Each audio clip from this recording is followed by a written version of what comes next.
생명을 살리는 복음 22번째 시간입니다. 선한 목자, 선한 목자.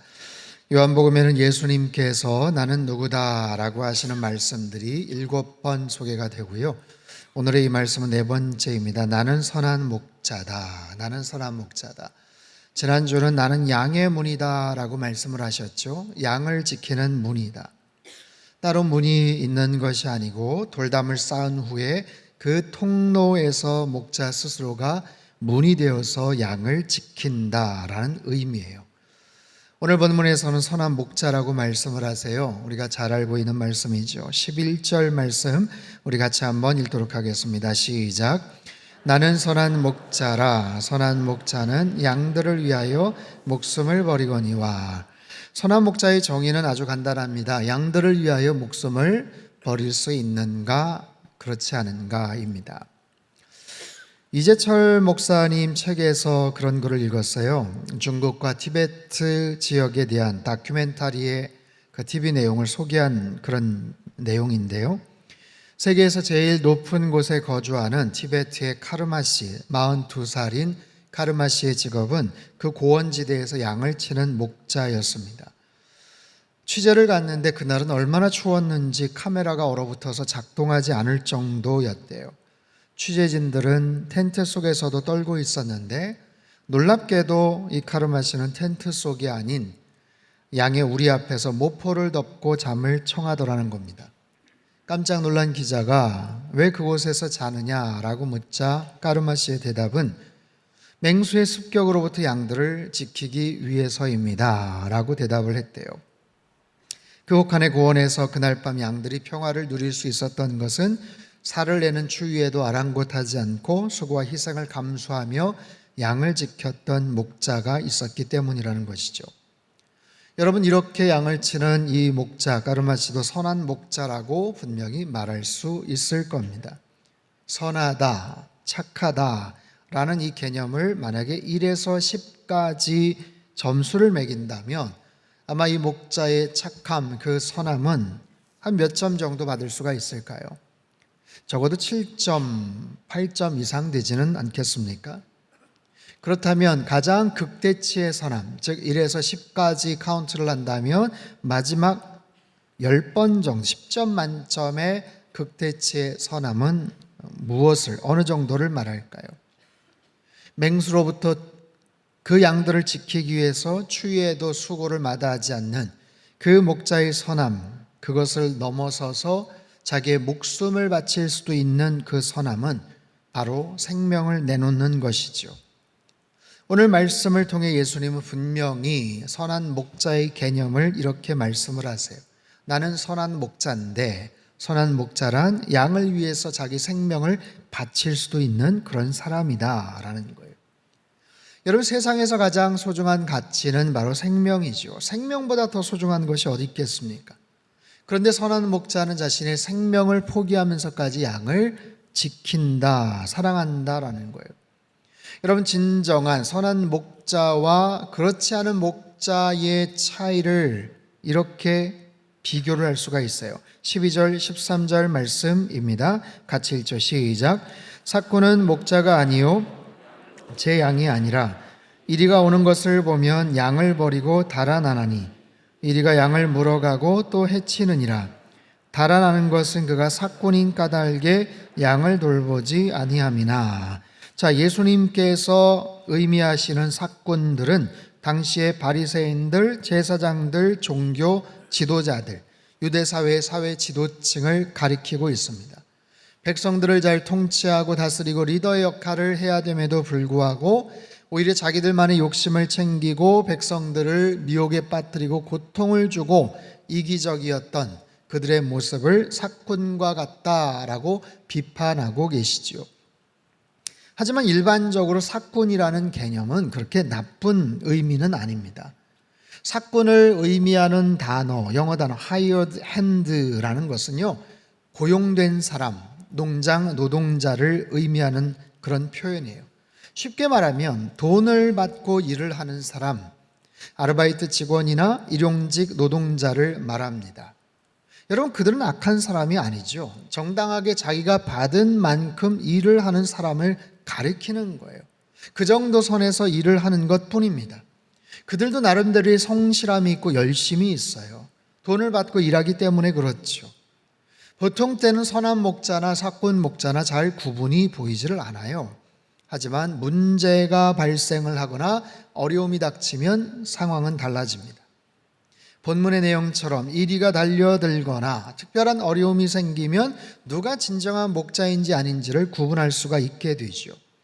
사꾼 목자는 별다른 갈등이 없습니다. 그들은 양보다는 돈을 더 소중하게 생각하고 돈보다는 생명을 더 소중하게 생각을 하죠. 굳이 위험을 감수하지 않아요.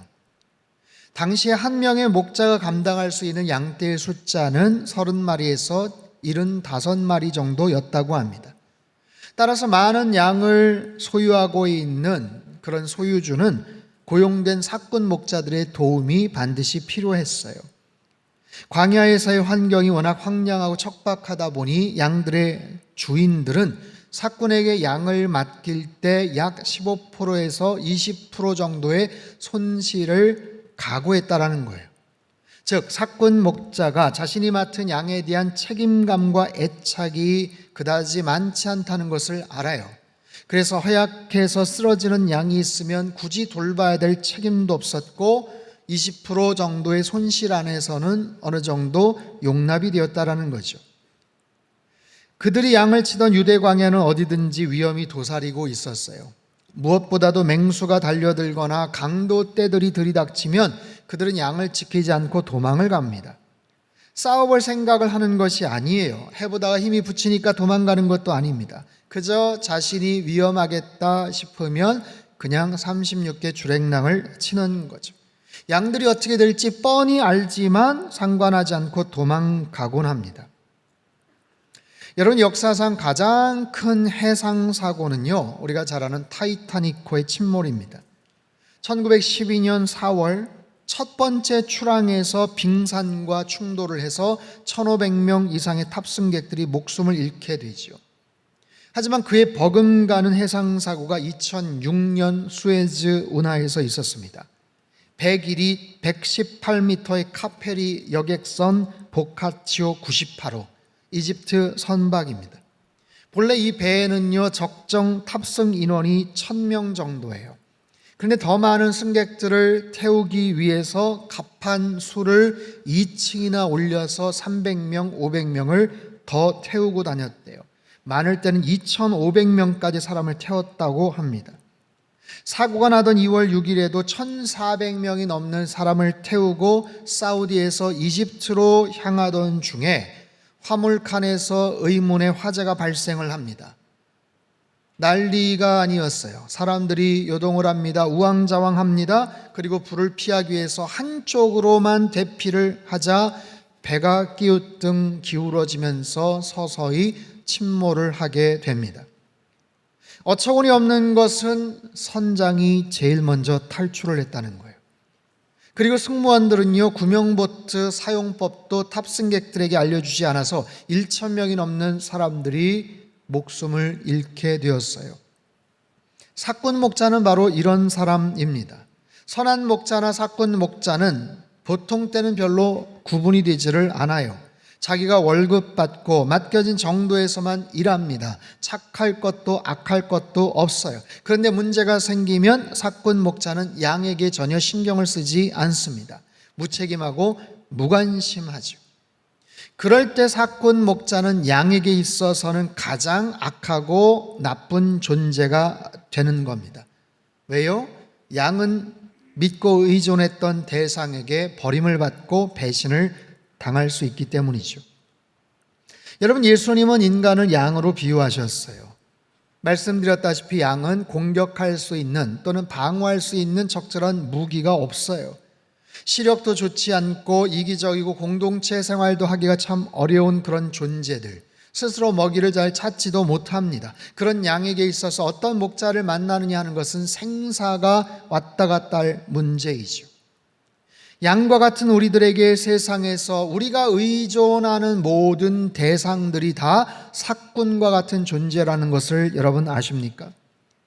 평상시에는 상관이 없어요. 잘 지냅니다. 믿고 의지할 수 있을 거라고 생각을 하죠. 그런데 결정적인 순간, 고난과 어려움과 환난이 닥쳐올 때 과연 끝까지 나를 지켜줄 수 있겠는가라는 거예요.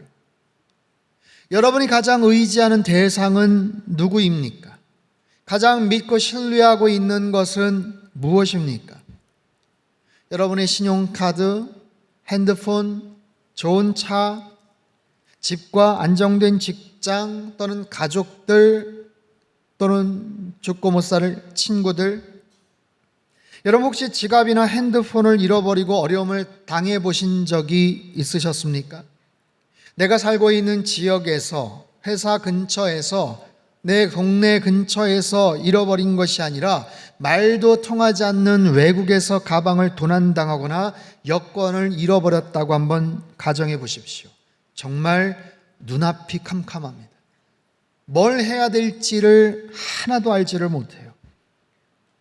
내가 철저하게 혼자구나라고 생각을 해보신 적이 있습니까? 병원에서 큰 수술을 받아보신 적이 있다면 그 수술실 들어가는 데 있어서 아무것도 착용할 수 없고 가져갈 수 없다는 것을 아실 겁니다. 누구도 마지막까지 함께 들어갈 수가 없어요. 다니던 직장, 회사, 여러분이 맺고 있던 모든 관계들과 서서히 하나둘씩 이별을 해보신 적이 있을 겁니다. 사랑하는 자녀들, 사랑하는 가족들도 마찬가지예요. 내가 그들을 지켜줄 수 없고요. 그들도 나를 끝까지 지켜줄 수 없어요. 아무리 사랑하는 자녀들이고 사랑하는 가족들이지만 결국에는 시험장에 혼자 가야 되고 군대에 혼자 들어가야 되고 아파도 대신 아파할 수가 없습니다. 여러분에게 가장 가까운 친구가 있습니까? 30년, 40년, 50년 중마고우지만 여러분 그 친구들과 얼마 정도까지 금전적으로 주고받을 수가 있으십니까? 어쩌면 우리 주변의 모든 관계는 사꾼과도 같아요. 아니, 내 자신 존재 자체가 내 주변 사람들에게 사꾼과 같은 그런 존재일 수 있더라라는 거예요. 흔히들 말하죠. 사람은 사랑할 대상이지 의지하거나 신뢰할 대상이 아니다라는 거예요. 맞습니다. 최선을 다한다고 약속했지만 하지 못할 일들, 약속 지키지 못할 일들이 얼마나 많은지 몰라요. 사랑한다고 말을 하면서도 그 사랑이 얼마나 쉽게 변할 수 있는지 몰라요. 믿으라고 하면서도 결국 자신이 먼저 배신할 수도 있는 그런 무능력하고 무책임하고 무력한 존재가 바로 우리들이고 인간들입니다. 여러분 옆 사람에게 한번 고백하십시오. 이렇게 고백하세요. 나는 사꾼입니다. 나를 믿지 마십시오. 우리 한 번 더 고백하죠. 예수님만이 선한 목자이십니다. 여러분 그렇습니다. 우리 모두는 양과 같은 연약한 존재들이에요. 우리가 지금까지 꽉 붙잡고 믿고 신뢰하는 모든 대상들은 하나같이 다 사꾼과 같은 존재들, 우리 자신조차도 마찬가지. 그런 우리들에게 예수님께서는 선한 목자가 되어주시겠다고 말씀을 하세요. 그분이 생명을 걸고 나를 끝까지 지키시고 책임져 주시겠다고 약속을 하십니다. 선한 목자의 가장 중요한 특징은 무엇일까요? 14절, 15절 말씀 우리 같이 한번 읽겠습니다. 시작. 나는 선한 목자라. 내 양을 알고 양도 나를 아는 것이 아버지께서 나를 아시고 내가 아버지를 아는 것 같으니 나는 양을 위하여 목숨을 버리노라. 아멘. 선한 목자의 가장 중요한 특징은 양들을 아주 잘 아신다라는 거예요.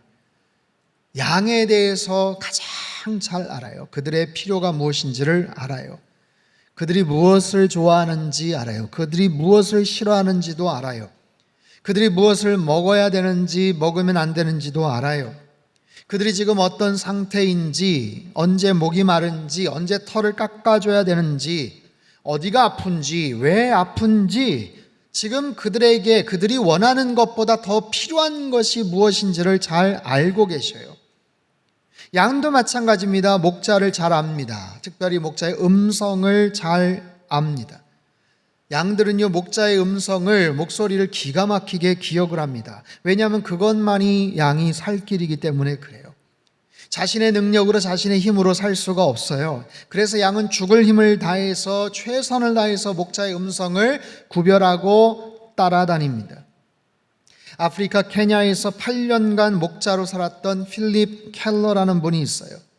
어느 날 이 필립 켈러가 친구 목자와 들판에서 만나 잠시 시간을 보냈습니다. 두 목자가 시간을 보내다 보니 어느 순간 두 목자가 소유하는 양들이 수십 마리, 수백 마리가 서로 엉켜져 버렸어요.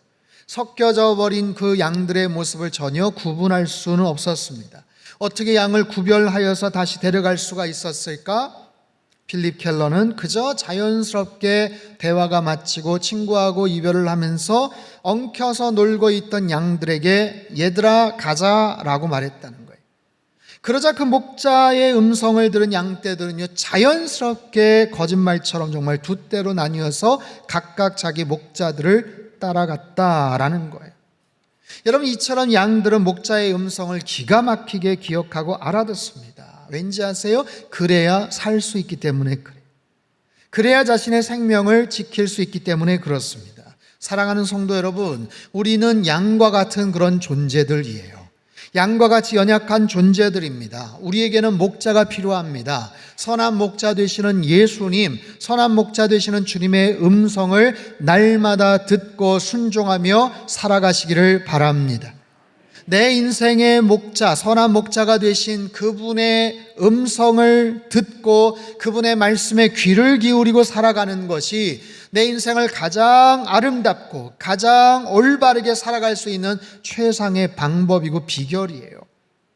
그분께서 내 인생을 아십니다. 내 자녀들의 앞길을 아십니다. 내 진로와 직장과 사업체의 지금 그 문제를 어떻게 해결해야 될지도 아십니다. 가장 옳은 길이 어딘지, 가장 편한 길이, 가장 행복한 길이 어딘지도 알고 계셔요. 그래서 거기에 대한 분명한 확신과 믿음을 가지고 그분만을 따르며 살아가시기를 주님의 이름으로 축원합니다. 마지막 16절 말씀이에요. 같이 한번 읽죠. 시작.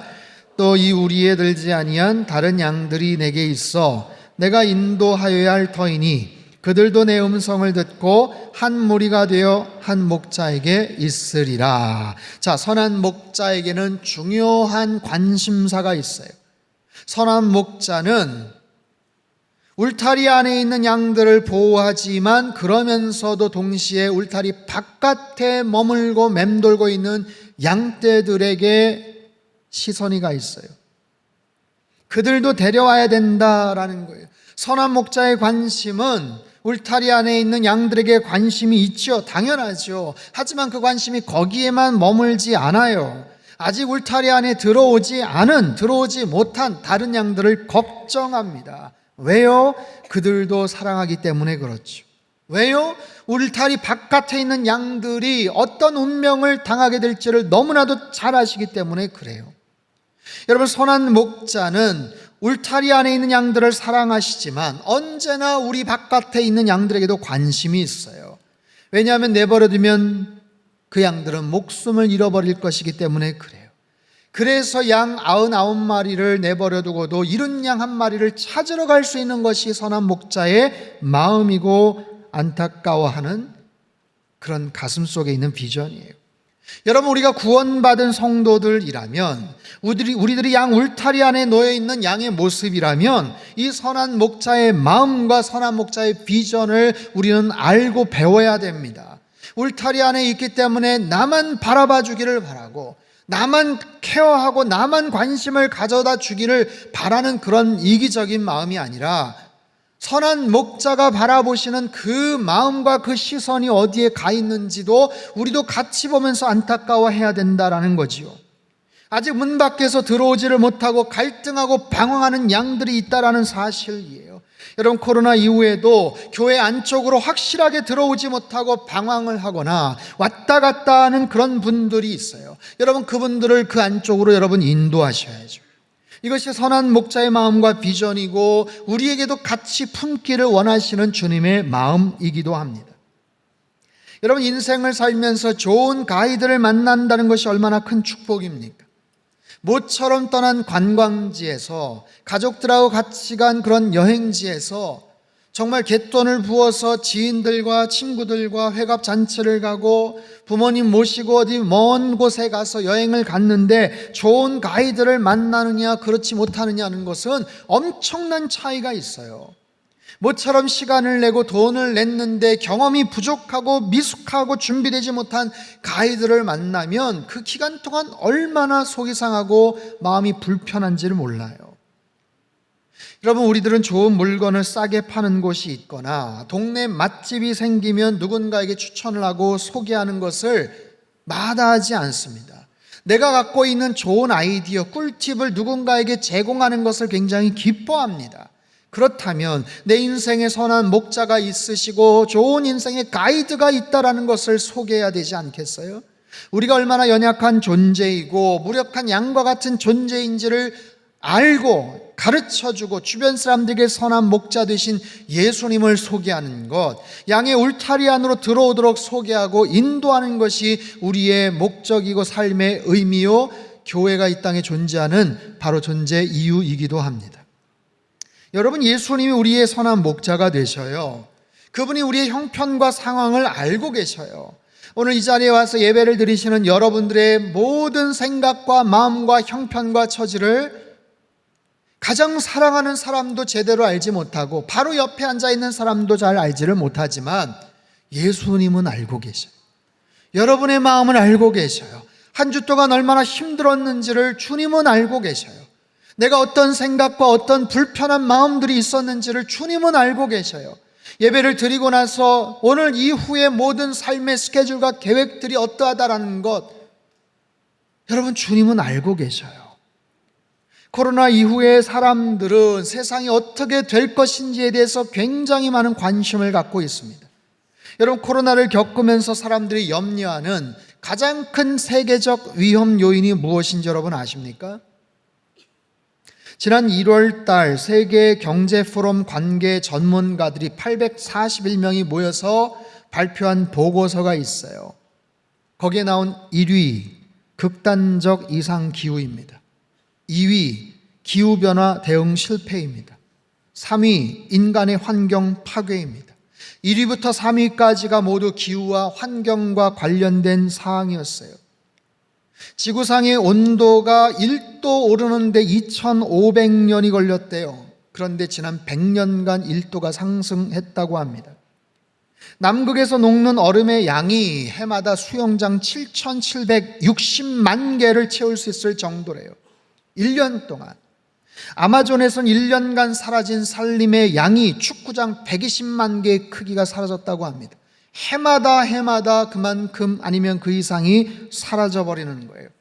우크라이나, 러시아의 전쟁은 끝날 줄을 몰라요. 국제정세는 갈수록 꼬이고 있어요. 물가와 치명적 경제적 어려움이 전 세계로 지금 확산되고 있습니다.